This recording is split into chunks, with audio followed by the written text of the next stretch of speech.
టైంలోకి దేవుడు నిన్ను తేకముందే ముందే నువ్వు దేవుని సన్నిధిని విపరీతముగా అనుభవించి రెడీగా ఉంటావు. తమ్ముడా, నిన్ను ఇంకా ముందుకు స్పీడ్గా తీసుకెళ్ళలేదంటే కారణం ఏంటో తెలుసా? సిద్ధపడరా బాబు అని దేవుడు అవకాశం ఇచ్చాడు నీకు.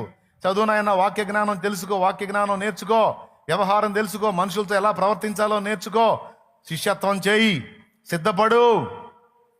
ప్రార్థన అనుభవంలో దేవుని పాదాలు పట్టుకొని గోజాడి దైవశక్తితో నింపబడి దేవుని ప్రభావాన్ని పొందుకో.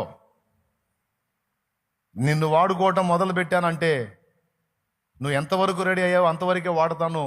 వాడకంలో మళ్ళీ రెడీ అవుతానంటే కుదరదురా. ముందుగా సిద్ధపడు సిద్ధపడు సిద్ధపడని ఫస్ట్ నుంచి ఇప్పటిదాకా దేవుడు మొత్తుకుంటానే ఉన్నాడు.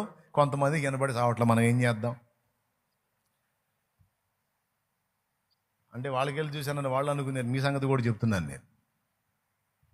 హల్లెలూయా. నేను చెప్పేది ఏమైనా అర్థమవుతుందా? బ్రదర్, దేవుడు నీకు ఎంటీ టైం ఇచ్చాడంటే మంచిగా సెల్ ఫోన్ చూసుకుంటా కూర్చో, పిచ్చపాటి ముసలమ్మ ముచ్చట్లు వేసుకొని కాదు. ఏం చేయాలి? అనుభవించేంత ఏకాంత ప్రార్థన అనుభవం ఇప్పుడే నువ్వు దేవునితో గడుపుకోవాలి. ఎన్నిసార్లు చదవగలిగితే అన్నిసార్లు గ్రంథం ఇప్పుడే చదివి రెడీగా ఉండాలి. బైబిల్లోని నిగూఢమైన సత్యాలు ప్రశ్నలు అడిగి తెలుసుకొని ఆ అంబుల పొదిలో బాణాలలాగా విషయాలన్నిటినీ కూడా సేకరించి ఉండాలి.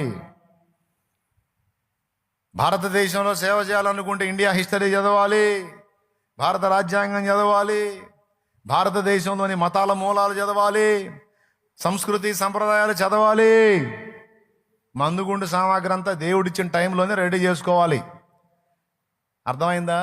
అంతేగాని నడుస్తోందిలే జీవితం అని చెప్పని టైం పాసులు చేసుకుంటా టైంని పోగొట్టుకుంటే